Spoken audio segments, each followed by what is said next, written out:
प्रिय विद्यार्थियों, आज हम कबीर के पाठ में पद संख्या 6 की व्याख्या करेंगे। पहले मैं इसका पाठ करूंगी और उसके बाद उसकी व्याख्या करूंगी। संतो भाई आई ज्ञान की आंधी रे, भ्रम की टाटी सबे उडाणी, माया रहे न बांधी रे, दुचिते की दोई थूनी गिरानी, मोह बलिंडा टूटा, तृष्णा छान पड़ी घरी ऊपर, कुबुद्धि का भांडा फूटा, जोग जुगत करी संतो बांधी, निर्चु चुवे न पाणी, कूड़ कपट काया का निकस्या, हरि की गति जब जानी, आंधी पीछे जो जल बूठा, प्रेम हरि जन भीना, कहे कबीर भान के प्रगटे, उदित भयातम शीना। इस पद में कबीर ने ज्ञान के उदित हो जाने की अवस्था का वर्णन किया है। अंधकार, मन का अंधकार, माया का अंधकार समाप्त हो गया है साधक के मन में और ज्ञान उत्पन्न हो गया है और ईश्वर की निकटता, उसकी कृपा जो है प्राप्त हुई है और उसी का वर्णन यहाँ पर उन्होंने किया है। कबीर कहते हैं, संतो भाई आई ज्ञान की आंधी रे। हे संतों, अब मेरे हृदय में ज्ञान की आंधी चलने लगी है। अब तक जो मैं साधना कर रहा था उसके परिणाम स्वरूप मैं ज्ञान की आंधी या ज्ञान की प्राप्ति मुझे होने लगी है। भ्रम की टाटी सबे उडानी, माया रहे न बांधी रहे। ज्ञान के आ जाने से जो मेरे भ्रम थे, मन के संशय थे, वो भ्रम रूपी छप्पर जो है, टाटी यानी छप्पर, तो वो भ्रम की जो छप्पर हैं वो सब उड़ गए हैं। माया रहे न बांधी रहे। अब जीव को माया बांध कर नहीं रख सकती, यानी इस छप्पर में, इस माया के मोह में, बंधन में, उसके नीचे में जितना रुका हुआ था वह सब अब पूरा नष्ट हो गया है और अब वह सब उड़ गया है। तो अब मुझे किसी भी प्रकार से माया बांध नहीं सकती है। मन की दुविधा, दुचिते की दोई थूनी गिरानी। दुचिते यानी दो चित्ता मन, दुविधा में घिरा हुआ मन।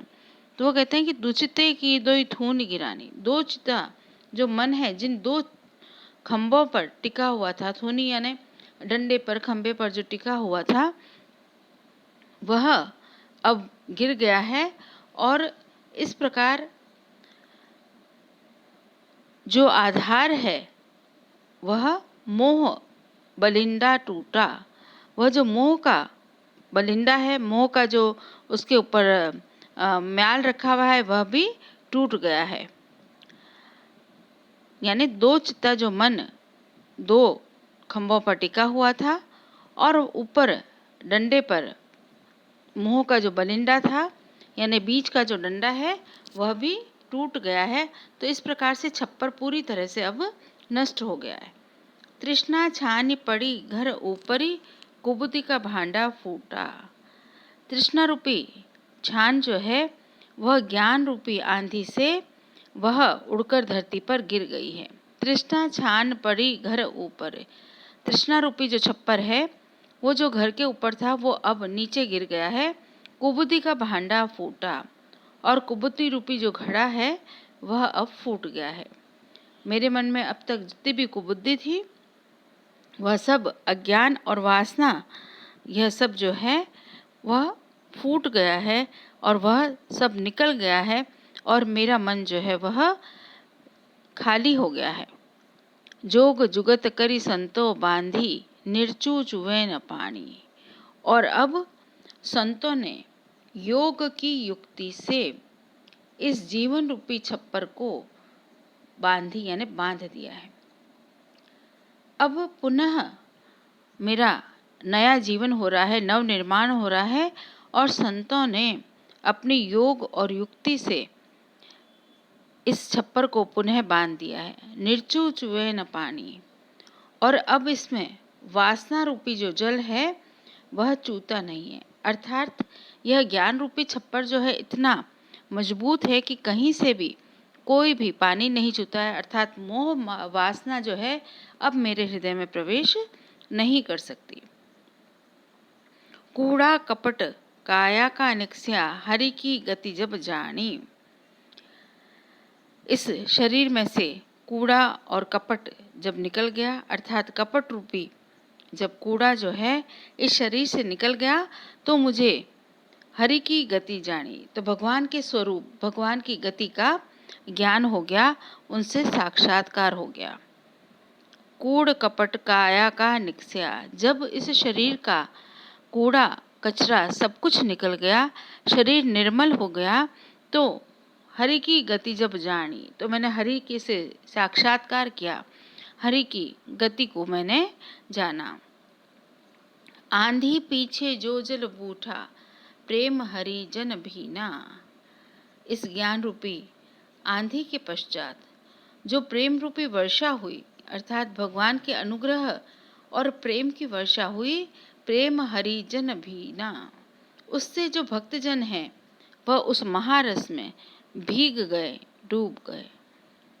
आंधी के बाद पीछे जो जल आया, उस वर्षा में सभी हरि के जो भक्त हैं वे भीग गए, वे आनंद की वर्षा में डूब गए। कहे कबीर भान के प्रकटे उदित भया तम शीना। अब कबीर कहते हैं कि जैसे ही भान यानी ज्ञान रूपी सूरज, भान यानी सूरज, भानु भान, तो कबीर कहते हैं कि जैसे ही भानु उदित हुआ, ज्ञान रूपी भानु उदित हुआ, भया तम शीना, तम यानी अंधकार, शीना यानी क्षीण हो गया, झीना हो गया, अंधकार सिमट गया, और इस प्रकार से भानु रूपी, ज्ञान रूपी भानु के उदित होने के साथ ही अंधकार रूपी जो अज्ञान है, जो तम है, वो नष्ट हो गया, समाप्त हो गया। इस पद में कबीर ने ज्ञान के आगमन की बात कही है। कबीर ने मन को घेरने वाले माया तृष्णा की बात कही है। कबीर ने मन के निर्मल होने के पश्चात ही भगवान का दर्शन होता है या ज्ञान की प्राप्ति होती है, इसको उन्होंने उद्धृत किया है। भगवान की ईश्वर भगवत कृपा का यहाँ पर उन्होंने उल्लेख किया है।